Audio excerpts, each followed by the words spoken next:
What if I told you that the emptiness you feel in love has nothing to do with the person you're with, and everything to do with a part of you that was abandoned long before they arrived?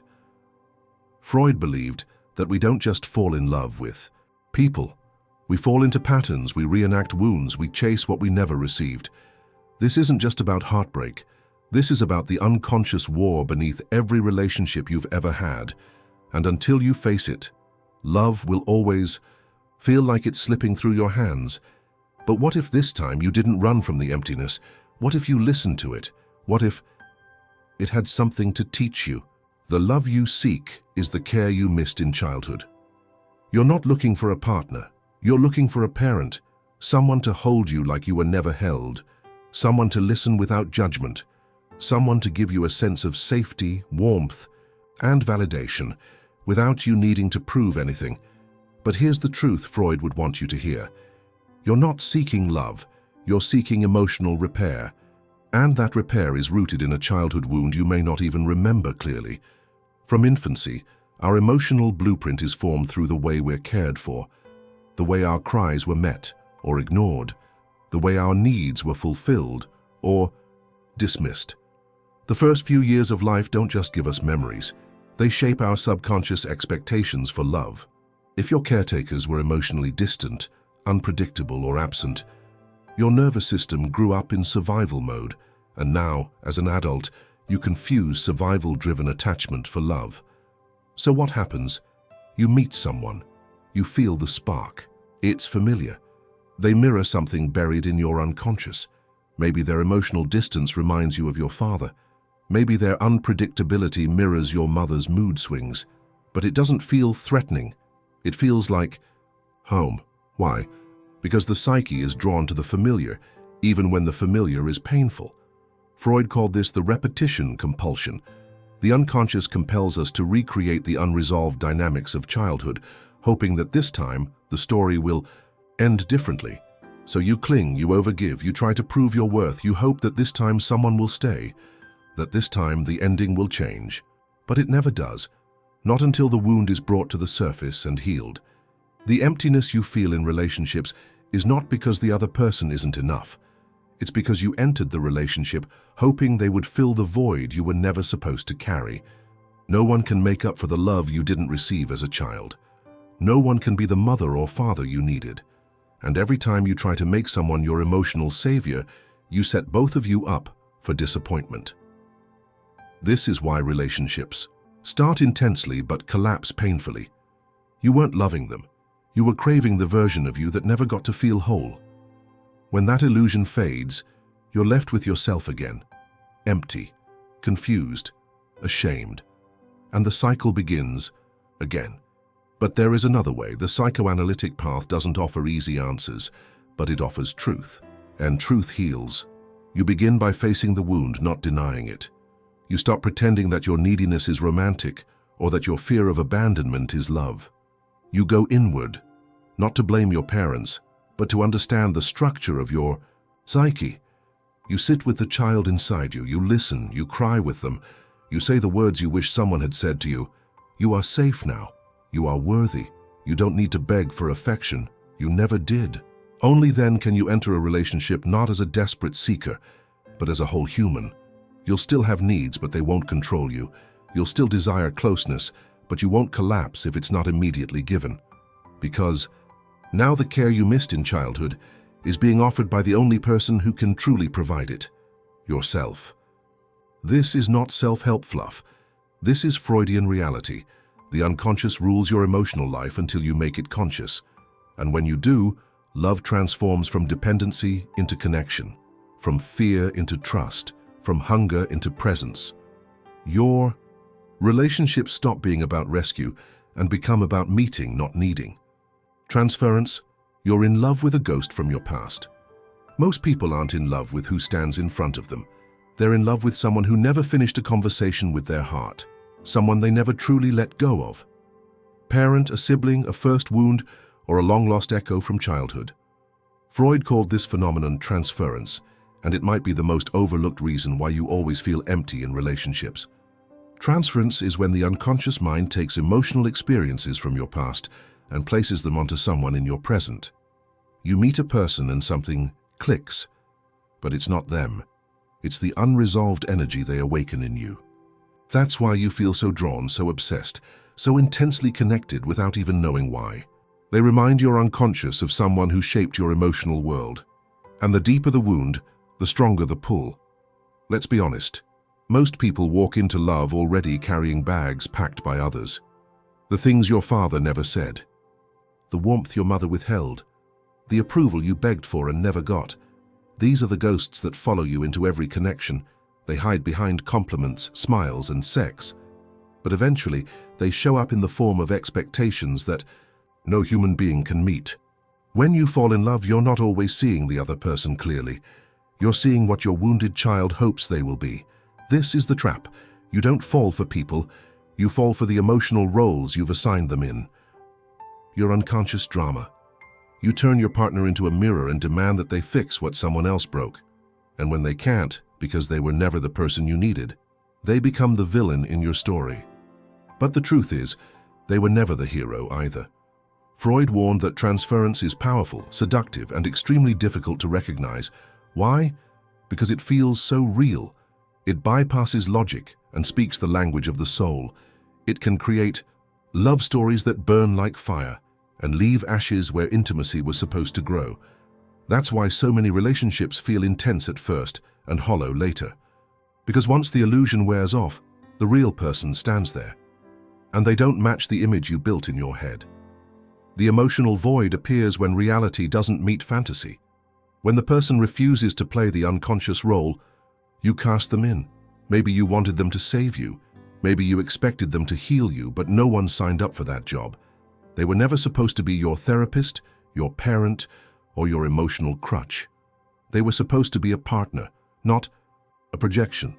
So what now? First, become aware, pay attention to the patterns. Do you always fall for emotionally unavailable people? Do you feel addicted to someone who mistreats you? Do you feel devastated when someone pulls away, far beyond what makes sense? These are not coincidences. They are signs that your inner child is still reaching for the same unavailable love it once knew. Second, begin the inner work. Psychoanalysis invites you to explore the early figures in your life, how they made you feel, what they gave you, and what they withheld. When you recognize how your past is shaping your present, you begin to take your power back. You stop demanding from others what only you can resolve. Lastly, approach relationships differently. Don't fall for intensity, look for safety. Don't chase fantasy, seek presence. Don't look for someone to fix you, become someone who can sit with your own brokenness without fear.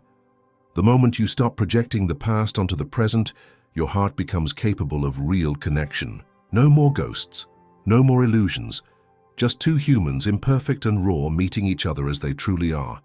And for the first time, you won't feel empty.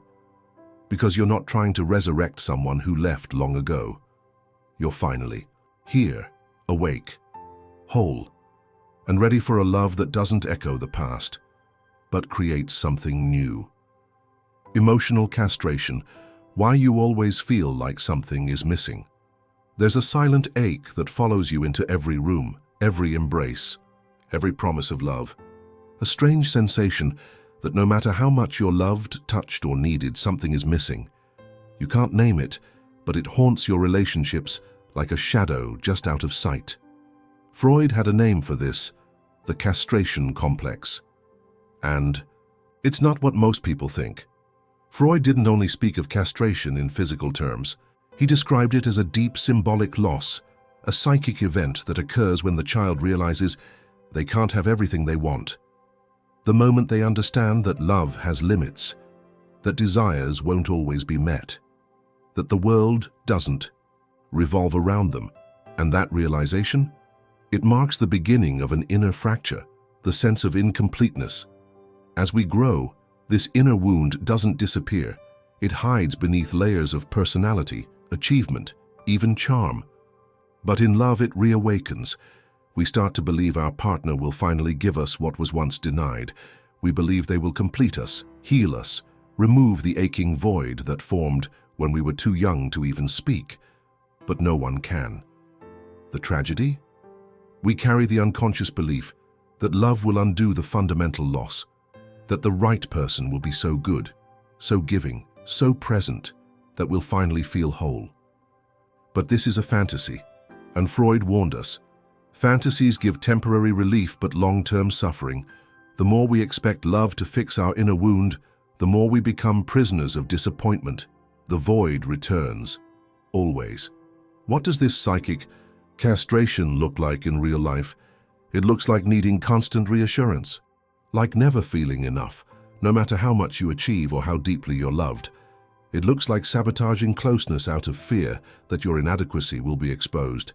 It looks like chasing validation through sex, attention, or status, but never really feeling satisfied. You're not greedy, you're grieving a mythical completeness that never existed in the first place. This inner loss is not a flaw, it's a fact of being human.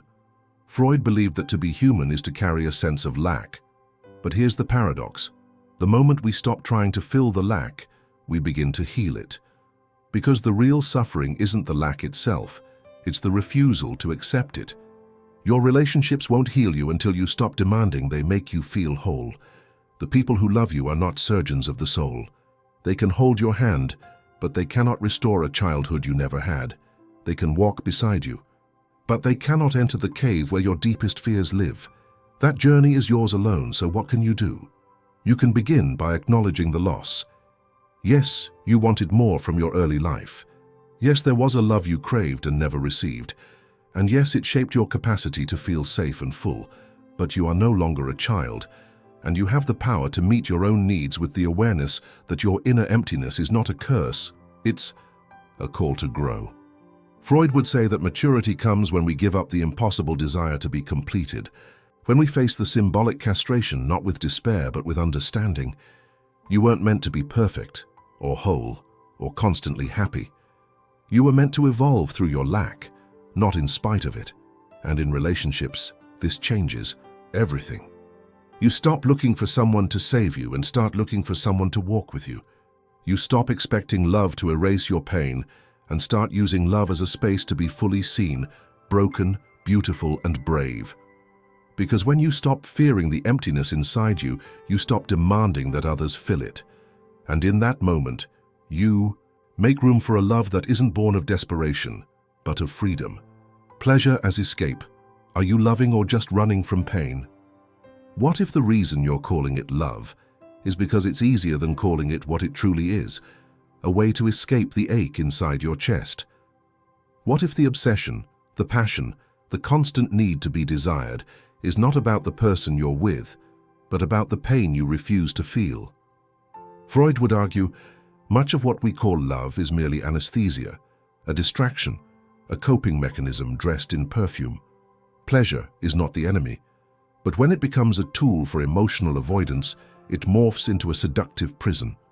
Freud taught that we are driven by two fundamental forces, eros, the life instinct, and thanatos, the death instinct.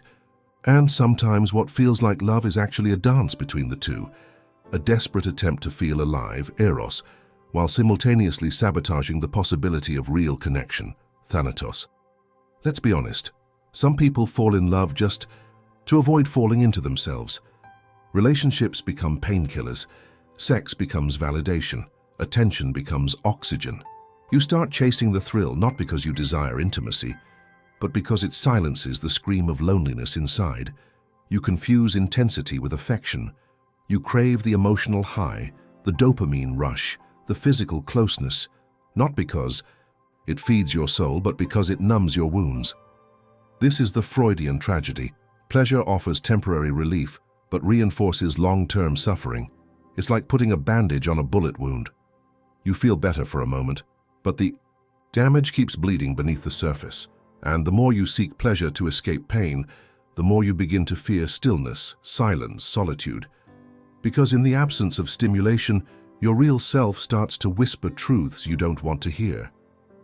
Freud spoke often of repression, the way our psyche pushes unacceptable feelings and memories into the unconscious.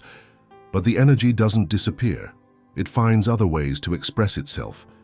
For many, relationships are the playground of the repressed. Fear of abandonment, self-loathing, unhealed childhood trauma, all of it comes alive through attraction and intimacy. You don't fall in love with a person, you fall into reenactment.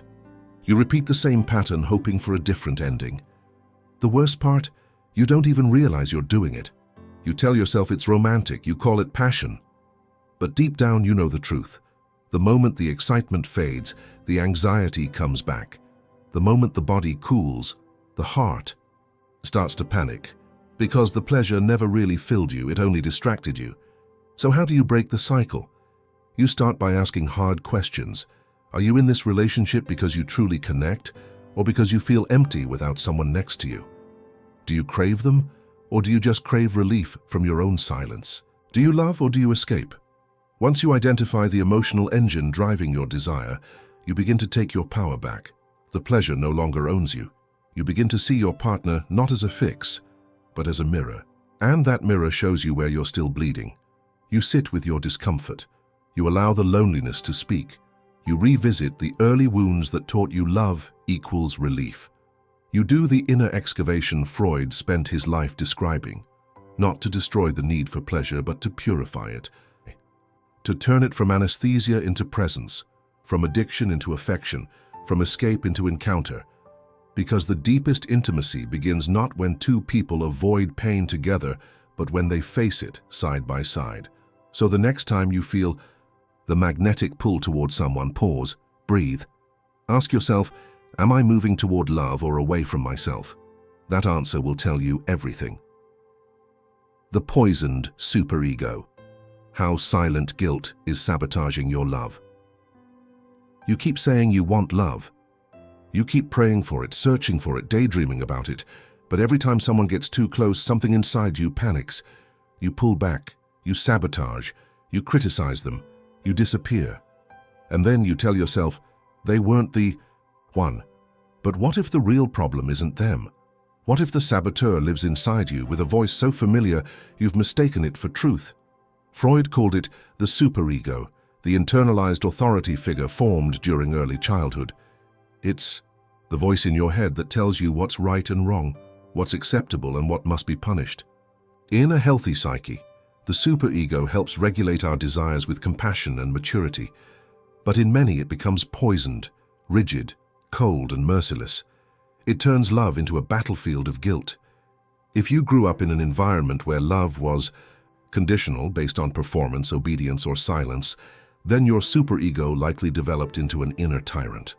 One that whispers, you don't deserve this. If they really knew you, they'd leave. You're too much. You're not enough. And so even when love is present, your nervous system doesn't feel safe, it feels judged. And that judgment creates distance. Here's the hidden tragedy. Most people are not afraid of being unloved. They're afraid of being loved too well. Why? Because being deeply seen and cherished threatens the narrative they built around their own unworthiness. If you've lived your whole life believing you are flawed, broken, or undeserving, then when someone loves you without condition, your inner alarm goes off. It feels suspicious, unsafe. You wait for the catch. You look for proof that it's a lie. And if you don't find any, you create it. This is how guilt silently kills relationships. Not the guilt you can see, but the buried kind. The kind that was injected into your soul before you even had words to defend yourself. The guilt of needing too much, of feeling pleasure, of wanting to be held. Freud believed that this guilt, unconscious guilt, is one of the core forces behind neurosis, and nothing reveals it more clearly than love. Have you ever met someone who pushes people away the moment things get serious, who cheats when the relationship becomes too peaceful, who lashes out or disappears after a deeply vulnerable moment? These are not signs of cruelty, they are signs of internal conflict. The superego is at war with the desire for connection. And until that war is acknowledged, love will always be interrupted by guilt. So what do? You begin by recognizing the voice. When you feel unworthy of love, ask, whose voice is this? Is it your father's disappointment? Your mother's? Silence? A teacher who said you were too emotional? Trace it back, name it, and then challenge it. Next, practice receiving without self-punishment. Let someone hold you without offering something in return. Let yourself be loved without shrinking. When guilt rises, don't run. Observe it. Speak to it. Say, I see you, but I don't serve you anymore. And finally, forgive yourself for surviving with this voice. The superego was once a protector. It kept you small so you wouldn't get hurt. But now it's keeping you from joy, from freedom, from intimacy. You don't have to kill it. Just stop letting it rule your heart. The truth is, love will never feel safe until you believe you are allowed to have it, not earn it, not manipulate it, simply receive it. And that begins not with your partner, but with how you treat yourself when you're alone. Because when you silence the tyrant within, you make room for a kind of love that doesn't trigger guilt, but invites healing. Love and repetition. Why you always choose the wrong person. You tell yourself you're just unlucky, that love always slips through your fingers, that people always change, always leave, always disappoint. But what if it's not luck? What if it's you, or more precisely, your unconscious mind, leading you back to the same heartbreak again and again? Freud called this the repetition compulsion, and it's one of the most devastating and revealing patterns in human relationships. Repetition compulsion is the unconscious drive to recreate the emotional conditions of your childhood, especially the painful ones. Not because you enjoy suffering, but because your psyche is desperately trying to resolve what was once unresolvable. Your inner child is stuck in a loop, replaying the same wounds through new faces, hoping, this time, it ends differently. So you fall for someone emotionally distant, just like your mother, or someone critical and cold, just like your father. You don't do this consciously. It feels like chemistry. But what you call chemistry is often just familiarity. It's your unconscious recognizing a dynamic it knows how to survive, even if it hurts. This is why the same relationship keeps showing up in different bodies. You attract what reflects your original wound. You're not in love with the person. You're in love with the possibility that they will finally give you what someone else never did. And when they don't, you feel betrayed, not by them, but by the fantasy you unconsciously attached to them. Freud believed we repeat until we remember, until we become conscious of the pattern, until we face the pain directly, without masking it in passion or projection. And this is where most people get stuck, because becoming aware of the pattern requires something most of us fear: grief. Real, raw grief for what you never got, for the love you needed and didn't receive, for the safety that was absent, for the innocence that was forced to grow up too soon. But without that grief, the cycle continues. You can have a new partner, a new job, a new city, but your internal world remains the same. You'll sabotage, cling, chase, withdraw, because the story in your nervous system hasn't changed, and you'll call it fate or bad luck, or say, maybe I'm just not meant for love. But that's not true. The truth is, you are seeking closure in the wrong place. The wound is not in the relationship. It's deeper, older, quieter. And only when you sit with it, feel it, name it, honor it, can you stop asking your partner to heal it. This doesn't mean you stop loving. It means you start loving differently. From awareness, not unconscious, need. From presence, not projection. From truth, not fantasy. So what does this shift look like? It looks like recognizing your patterns without shame, like choosing people who feel safe, even if they don't trigger the usual fireworks. Like staying when you want to run and pausing when you want to chase. It means rewiring your idea of love from chaos and hunger to calm and connection. Most importantly, it means meeting your inner child where your partner cannot. Holding space for your own abandonment wounds, soothing your own fear of rejection, becoming the person you always needed, so that your partner can finally be who they are, instead of who you unconsciously need them to be. Because love is not supposed to be a rescue mission. It's supposed to be a meeting of two whole people. But you cannot arrive whole while you are still reenacting the past. So take a breath, look at your history, look at your patterns, don't look away. Because when you finally stop running, you realize you were never choosing the wrong person. You were unconsciously choosing the familiar pain. And now you get to choose differently, not out of fear, not out of need, but out of consciousness. The illusion of the other. No one will complete you because you are not incomplete. You've been taught to believe that there's someone out there who will finally fill that void. The missing piece, the soulmate, the one who will make everything feel right inside. But what if this belief, so deeply romanticized in our culture, is the very reason you suffer in love? Freud would argue, you are not incomplete, you are conflicted. And as long as you chase completion in another, the emptiness inside you will never be satisfied. Let's begin with this brutal truth.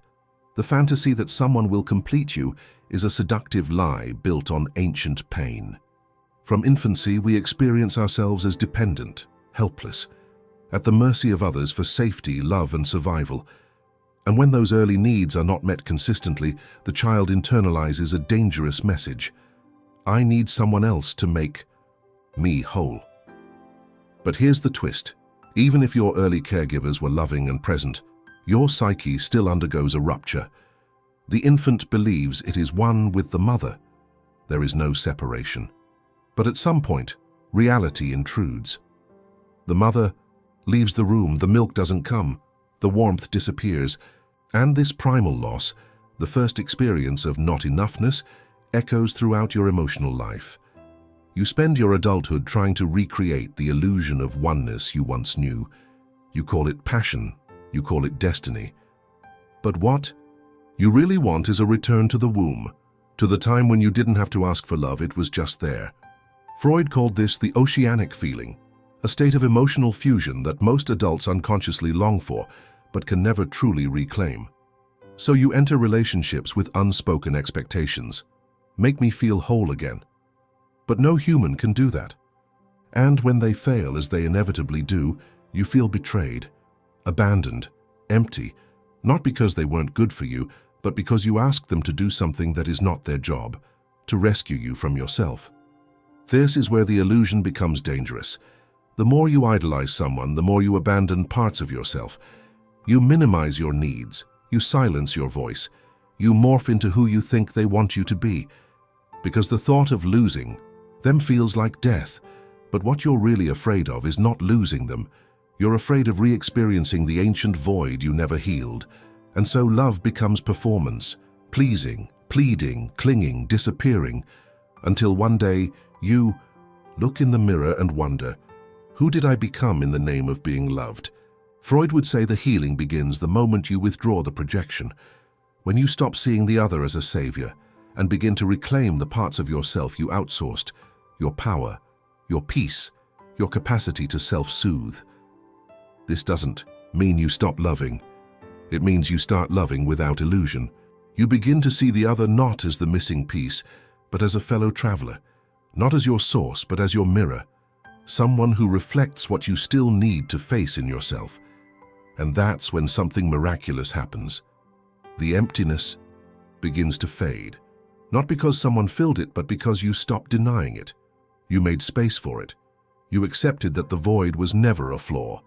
It was a teacher. It taught you to return to yourself.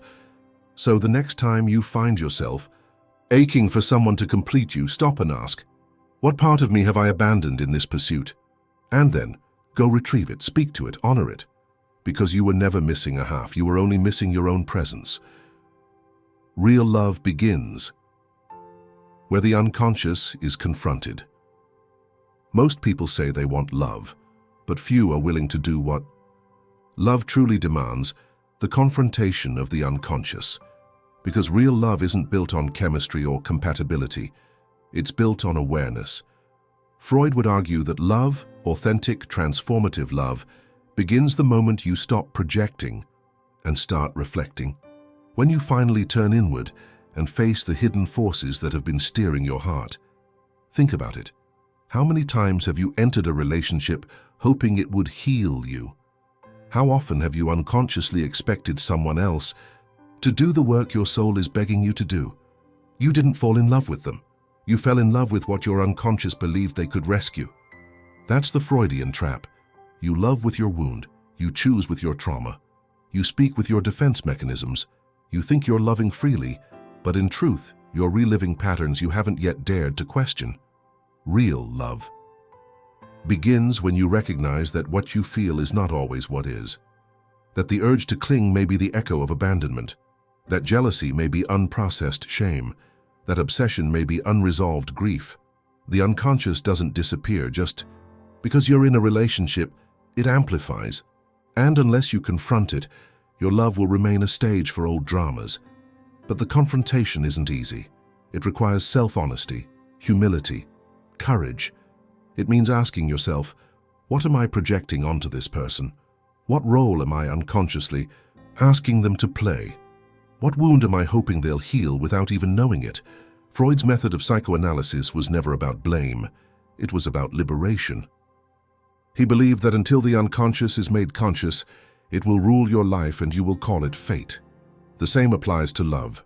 Until you make your emotional blueprint visible, you will keep choosing pain and calling it passion. But when you start to truly see yourself, something sacred happens. The need to be rescued softens, the urge to control fades. You stop demanding that your partner be perfect. You start to hold space for them and for you. Love shifts from hunger to intimacy, from fantasy to truth. You begin to speak your needs instead of manipulating for them. You admit your fears instead of disguising them. You own your patterns instead of blaming your partner for triggering them. This is where love stops being a battlefield and becomes, say, sanctuary. And what about the emptiness? It no longer terrifies you, because you're no longer outsourcing its solution. You meet the void with compassion. You allow your partner to see it, not fix it. And in doing so, you experience a deeper kind of connection, one not based on illusions or roles but on presence. True love doesn't complete you, it reveals you. And if you let it, it will become the fire that burns away the lies you've told yourself about who you need to be in order to be worthy. So the question isn't, when will I find the one? The real question is, when will I turn and face the part of me that still believes I need to be found? Because you were never lost, just unaware, just surviving, just repeating. Now, you're remembering. And from that remembrance comes the kind of love that doesn't fade when the fantasy ends but deepens when the truth begins.